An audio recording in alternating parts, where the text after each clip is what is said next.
Hello, welcome to GDW Tutorial 6, Unity 2D Physics. Today we will be covering the physics system in Unity 2D. We will be creating and attaching physics bodies to game objects to use in our games, as well as using scripts to edit and use our physics in any way that fits our needs. We will be starting a new example game in this tutorial, and it will be a top-down car racing game. For the submission portion of the tutorial, we will be creating a simple cart that can drive around from a top-down view. You can find more details about the submission in the recap section of the tutorial. Anyways, let's get started. Alright, so the first thing that we want to do right away, since we're starting a new game, is we're going to create a new Unity 2D project. Alright, so once you open up Unity Hub, we can click New, 2D, and name it whatever we want. So since it's a top-down car game, let's call it General Kart Game. And click Create, and then we will launch into Unity. Okay, so Unity has loaded, and right off the bat, since we are making a car racing game, we want to find a nice asset pack on the asset store so we can use the sprites to have cars. So to get to the asset store, just click on Window, Asset Store, and it will pop up in a new browser. And you're going to search for 2D race cars, and you're going to download this one right here. I already have it downloaded, 2D race cars. You're going to click download, and once it downloads, you can click open in Unity. And then this window will pop up, and you'll have this option here, 2D race cars. You just click on that. Go down here and click import, and then wait for it to load, and then this window will pop up, and you can see all the different sprites and items to be imported. For now, we'll just keep all of them in. All of them have check marks. Click import, and it will load in and import to our project. Once that finishes importing, you will see the folder in your assets in your project window. And we can click on that, and we can see all of the different things that are in this package. So let's see there's a lot of different cars. Which car do we want to use? Let's use this orange car. We can just drag it and drop it right in, and it will add it into our hierarchy right here. And let's name it Player Car. Good. So now we have a car in our scene. So as you can see, our camera is encapsulating the car, but the car is very, very large based on the camera, because if we click play right now, the car covers pretty much the whole screen, and we don't want that because we want to actually be able to drive around and see where we're going and not be so zoomed into the car. So we can just shrink this car down a little bit. Let's go to 0.4 on all of them for now. 0.4, 0.4, 0.4. And let's also add in a square to be a floor ground for the car to drive on, so we can actually see where it's going. So let's make this bigger. Perfect. And we're going to put the car on layer 1 in the order and layer under the sprite renderer section, so we can actually see the car over top of the ground. And then what we're going to do is increase the size of our camera just so it covers the whole ground. So let's double the size, and then move the square into the center. And now the car is here, the ground is here. Let's call this square ground, player car, and the camera's the right size. And now we can get started with the physics. So the first thing we want to do with physics is click on our player car, and we're going to add a component, and we're going to add a component called Rigidbody2D. Make sure it is the 2D version, not just Rigidbody, because we are working with Unity 2D, and regular Rigidbody will not work. So you add Rigidbody2D, and then you can see all of this stuff in the inspector. So let's quickly go through all the stuff. Body type is dynamic. Dynamic means it can move around and be changed. Kinematic means it can be moved around as well, and static means it doesn't move at all. So the physics material is We don't need a physics material on it right now. Physics materials can be used to add bounciness or slipperiness onto an object, which we do not need. We'll keep it simulated. We don't need to use auto mass. We'll just keep mass at 1. And the reason for that is because we're actually going to turn gravity scale down to 0. So the car isn't affected by gravity, because the way gravity scale works is it kind of assumes that the 2D game is a platformer game and will decrease the object's y value based on gravity, but we don't want that to happen because we're using a top-down game. So we don't want the car to always be falling downwards, because technically downwards isn't the y value. So quickly before I move on, some other things you can do with these rigid bodies is you can set an interpolation. You can set the type of collision detection, which we won't worry about for now. And you can set the sleeping mode, which we also don't need to worry about for now. And another thing you can do is if you open up this constraints section, you can constrain the rotation of the Z and the position of the X and Y to force this body to not be able to move or rotate in a specific way. So if I wanted to freeze the X position, then this car would no longer be able to move horizontally at all because this is checked off. So this can be used in different ways, but we will not be needing it for now. So now that the Rigidbody2D component is attached to our car, we can actually make a script and edit the values in the Rigidbody2D to be able to move the car using physics. So let's create a script. First, I like to make a scripts folder just to keep it neat. And we go right click, create C# script, and let's call it CarMovement. Make sure when you're making your scripts that the name of the script is only one word, as if you have spaces it can mess up the scripts and make it not work. So we'll call it CarMovement, and then we'll wait for that to load, and then double click and it will open in Visual Studio. Okay, so once it loads, it'll pop up here. You'll have a CarMovement script, and it will automatically inherit from monoBehavior and have a start function and an update function. So the first thing we want to do is have a variable to access the rigid body of the car. So what we can do in our global variable section, we can type Rigidbody2D and give it a name. Let's call it body.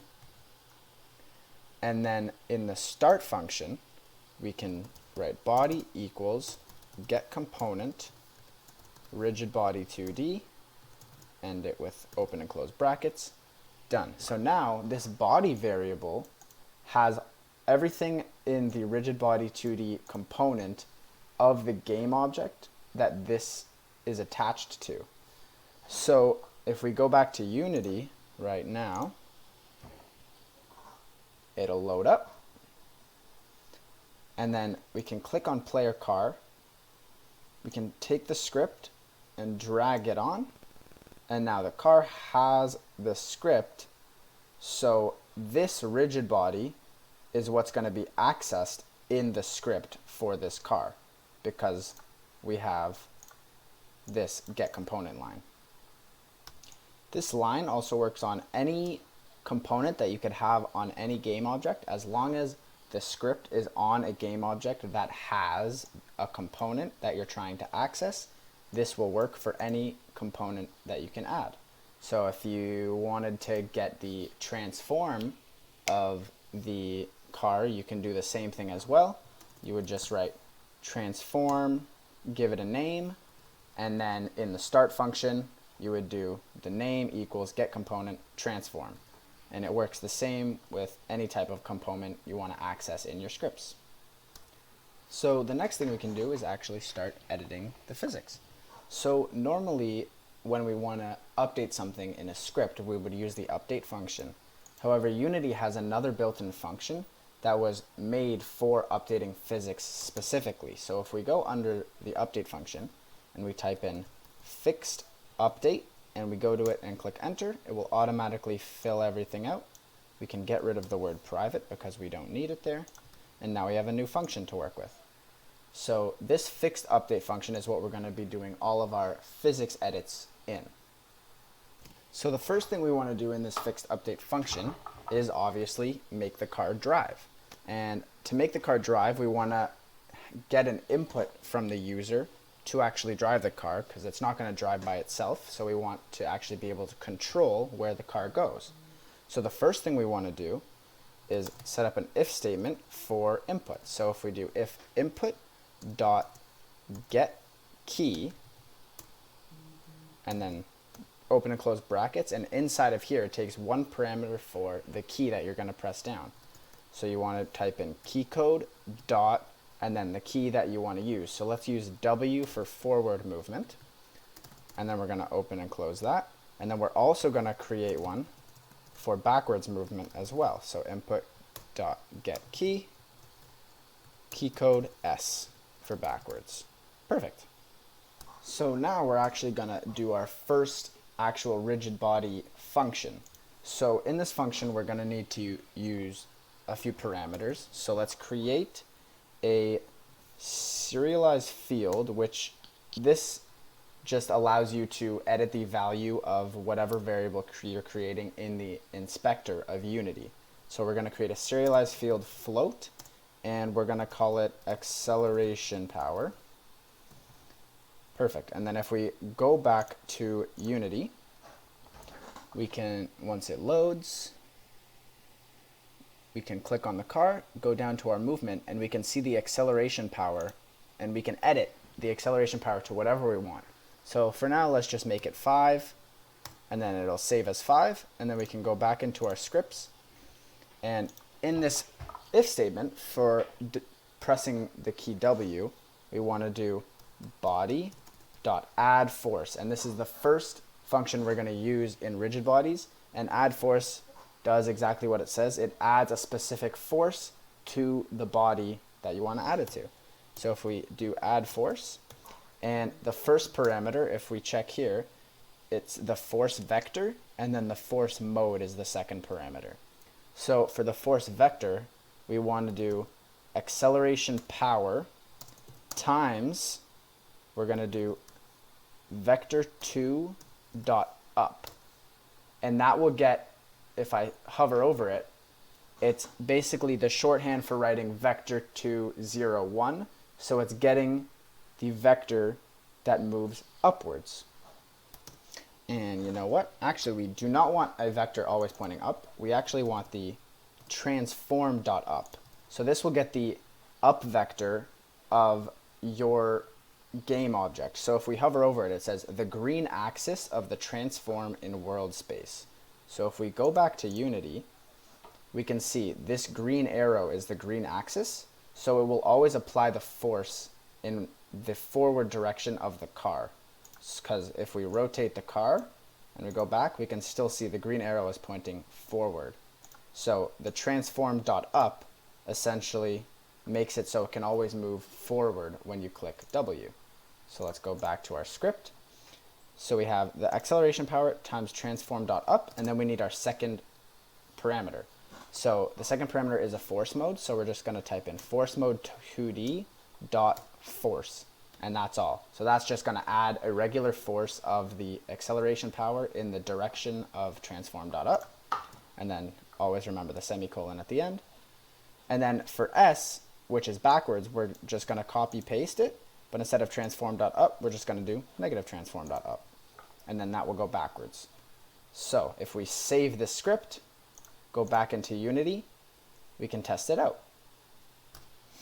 Okay, now that it's loaded, if we click play, once it loads in, we can see our car, and if we hold W, he'll move forward, and S, it'll move backwards. And as you can see right now, if I hold W and stop, it will keep going, because it just added a force and it's never removing the force in any way.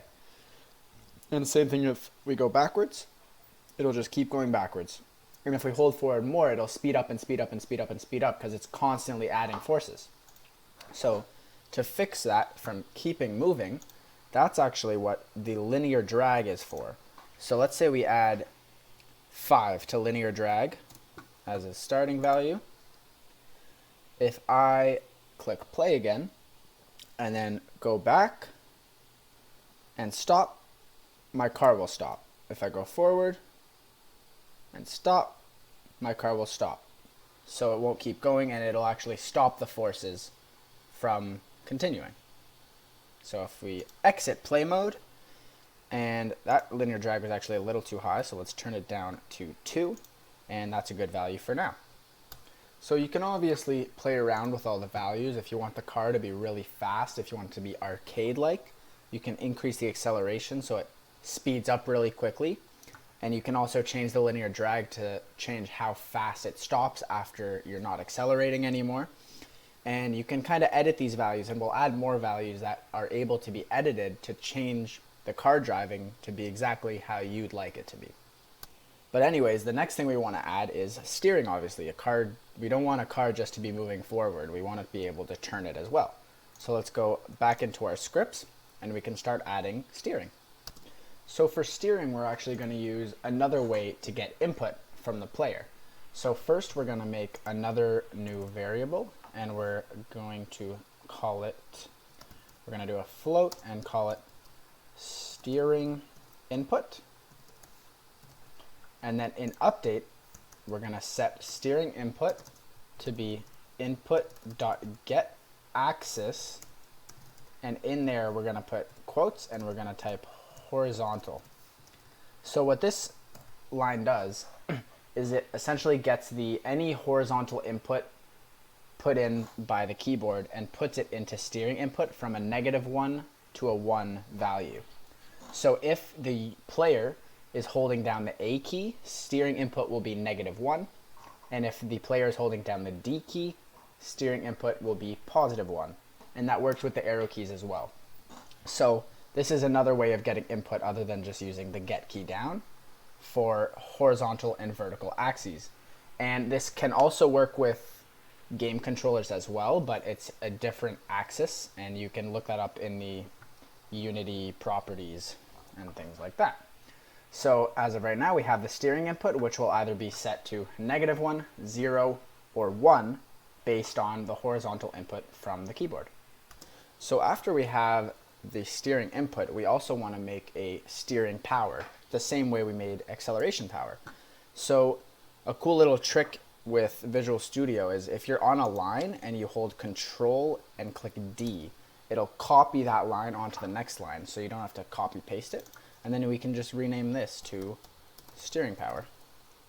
And then that's a quick way to easily copy lines. So let's say you wanted to copy this and just change the name and the thing. You can just copy it as many times as you want. Change this to transform, blah, blah, blah, whatever you wanted to change it to. So that's a good little tip, shortcut. So once we create steering power, we can go back into Unity and we can actually change the value to whatever we want. So if we go here, steering power, let's just make it 2 for now, and go back into the script, and we can actually apply the steering power with the steering input to get how much the car should turn. So the next thing we do to actually apply the steering is use another function from the rigid body. So we're going to do body.move rotation, and this function just takes in the rotation angle. So our rotation angle is going to be the current rotation of the body. So you do body.rotation to get the current angle of the body. And we're going to add steering input multiplied by steering power. And we're actually going to do negative steering input because it is reversed when it translates to the car. And put your semicolon, and that is the only line you need to make the car turn. So if we go back into Unity, let it load up, and then we click play, we can now turn our car. So we can move forward and back, we can turn left and right, and then we're driving. And as you can see, our car is turning quite fast and not moving very quickly. So we can edit these values to make it more realistic. So if I make acceleration power 15 and steering power 1, it kind of starts making a lot more sense. And then, yeah, so the more values you have in the inspector that you can edit, the more ability you have to change how the car drives to be exactly how you want it. So now we have a drivable car. We can move it forward and back and turn. So if we get out of play, those values I changed didn't save because I changed them in play mode. If you want them to save, you have to change them when you're not in play mode. So let's just change them back to what I changed them to, 15 and 1, and now we have a drivable car. Now that we have finished all that, let's get into the recap and the submission portion.